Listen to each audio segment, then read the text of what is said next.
All right, in this video, we're going to use what we know about congruent figures in order to use some algebra to solve some problems that involve those congruent figures.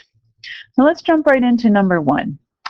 It says in triangle ABC, that's congruent to triangle A prime, B prime, C prime. Then they give us some information about the measures of those angles in the triangles. They want us to find x and all of the angles. I'm hoping that since they didn't give us a diagram for this picture, your first instinct is to say, let's go ahead and draw ourselves a picture so we have a more clear idea of exactly what it is that we're working with. So I'm going to begin by going ahead and using my congruency statement here to draw those two congruent triangles. I'm going to name one triangle ABC, and I'm going to name the other one triangle A prime, B prime, C prime.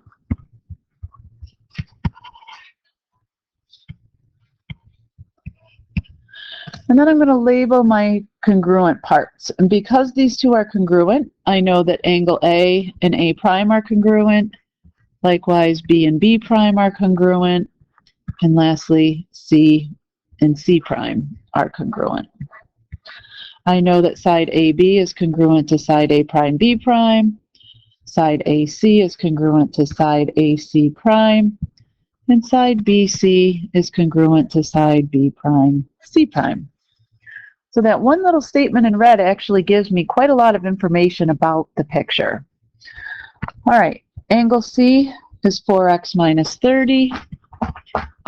Obviously, if you can draw a nice big picture here, that'll be very helpful. C prime has a measure of x plus 15. And lastly, angle A has a measure that's equal to 2x plus 35. So looking at this picture, what I'm happening to notice is I notice that angles C and C prime are congruent to each other. In other words, the measures of their angles are the same. So angle C, which measures 4x minus 30, must be congruent to and have the same measure as angle C prime, whose measure is equal to x plus 15. So notice that this 2x plus 35 that they taught us, or tossed us, is extra information. We don't really need that in order to successfully solve the problem. So in order to solve for x, I'm going to go ahead and subtract an x from both sides. To undo a subtracting 30, I'm going to add 30 to both sides. To undo multiplying by 3, I'm going to divide both sides by 3. And so my value of x, therefore, comes out equal to 15. So once I know x, I'm all set to go ahead and find them both the measure of angle C and the measure of angle C prime. So measure of angle C and the measure of angle C prime are exactly the same. Their measure is going to be either 15 plus 15 or 30, or 4 times 15 subtract 30, which happens to be also 30 degrees. And if you want, you can show that little bit of algebra.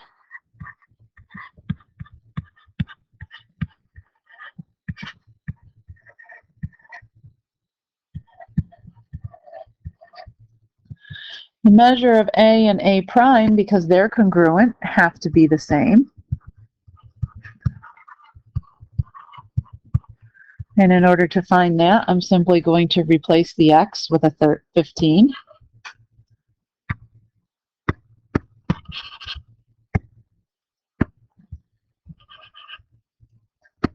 Let's do that in a color here that you can actually see.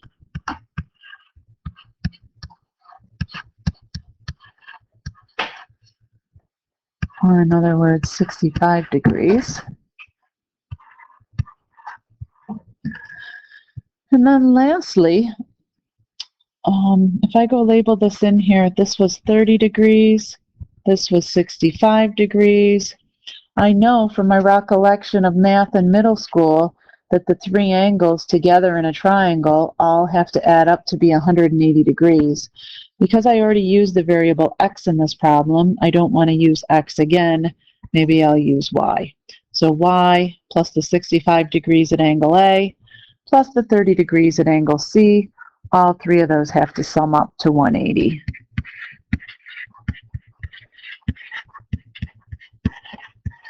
So when I go ahead and solve for y,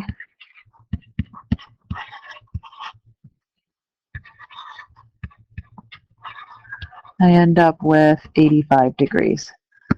So lastly, to finish this up, the measure of angle B and the measure of angle B prime are one and the same. Their measure is 95 degrees.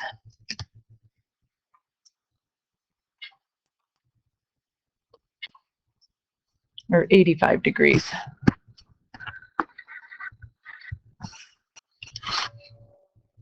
And then if I sum these three together, I should and do end up with a total of 180.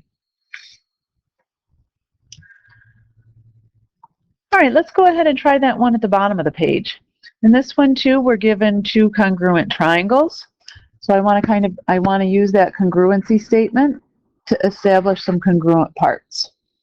So triangle ADB and triangle CBD, angle A in the first triangle is going to correspond to and be congruent to angle C. Angle D in the second, oh, they've already marked those. So I'm going to mark angles A and C with 2 arcs. And likewise, B and D correspond and are congruent. I'll go ahead and mark those with 3 arcs. So as far as my pair of sides are congruent, top is congruent to bottom. BD up the middle is congruent to itself. And the left side, AB, is congruent to the right side.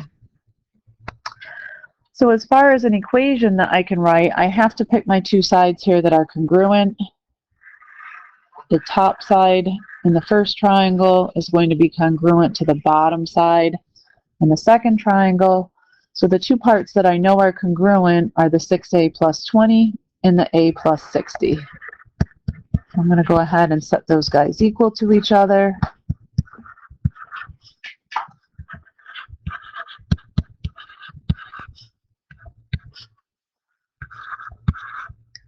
I'm going to go ahead and subtract 20 from both sides.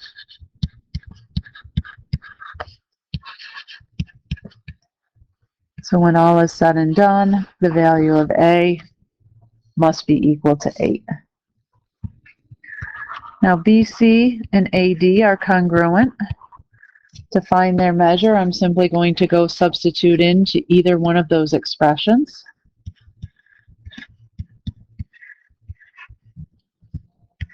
So that ends up being 68. And if I had plugged into AD, I'd have 8 plus 60, or 68.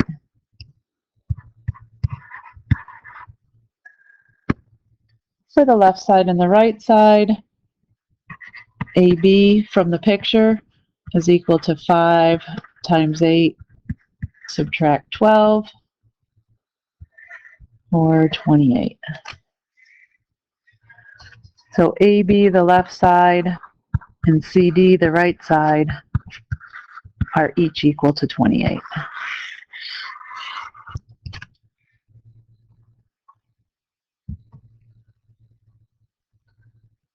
All right, I do want to jump up to the last one, or one of the ones up at the top of page 20, just because I am not going to be there on Monday to do this in class with you.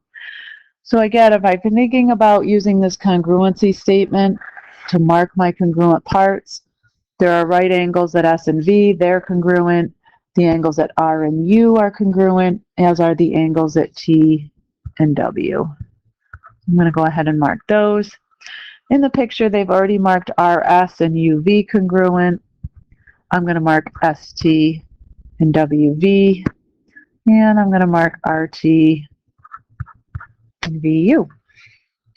So taking a look at what I've got in the picture, the 2 blue sides are going to be congruent to each other. So I'm going to go ahead and write an equation that sets those guys equal.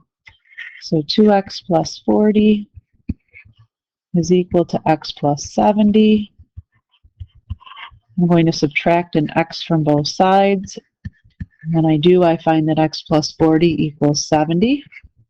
I'm going to subtract 40 from both sides. And that tells me the value of x is equal to 30. So if x is equal to 30, side ST must be equal to 90. Side VW must be equal to 90. Side RT must be 30 plus 70 or 100. This side WU must be 2 times 30 plus 40 or 100. And that leaves me now to find side RS and side UV. I hope that you're looking at these pictures and recollecting from middle school that anytime you know 2 out of the 3 sides in a right triangle, you can and should use the Pythagorean Theorem in order to find the third side. Since the variable x has already been used in this question, I'm going to let A represent the side or the length of side RS and the side or the length of side UV. So A squared plus 90 squared is equal to 100 squared. And probably your first inclination is going to be to get your calculator out and subtract, or to do 90 squared and to do 100 squared. I'm going to dig out my calculator. Instead of doing 90 squared and 100 squared, I'm going to say to undo and add 90 squared, I'd have to subtract it from that side. And if I'm going to subtract it from the left side, I have to subtract it from the right side. So a plus 90 squared and a minus 90 squared, they'll cancel out, and on the left side I'm left with an A squared. On the right side, now I can do on my calculator 100 squared subtract 90 squared. My TI Inspire tells me that that's equal to 1900. And now, in order to undo squaring something, I'm going to take its square root. And if I take the square root of the left side, I must also take the square root of the right side. So square root of 1900.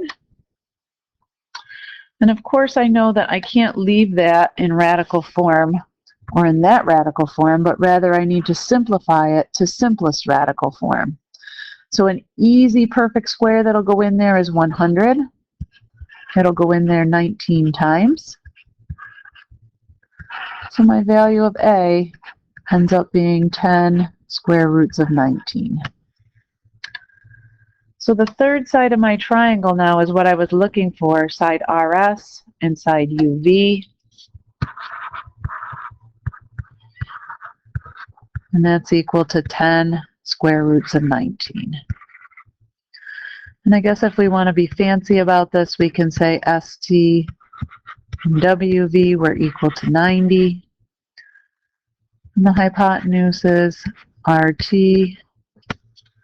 I think that's an RU. No, sorry, WU were equal to 100. And I'm going to go ahead and call it a day. If you have questions, as always, please do make a note in the margin so that you can remember to ask me the next time we get together again. And as always, thank you for the gift of your time and watching the video.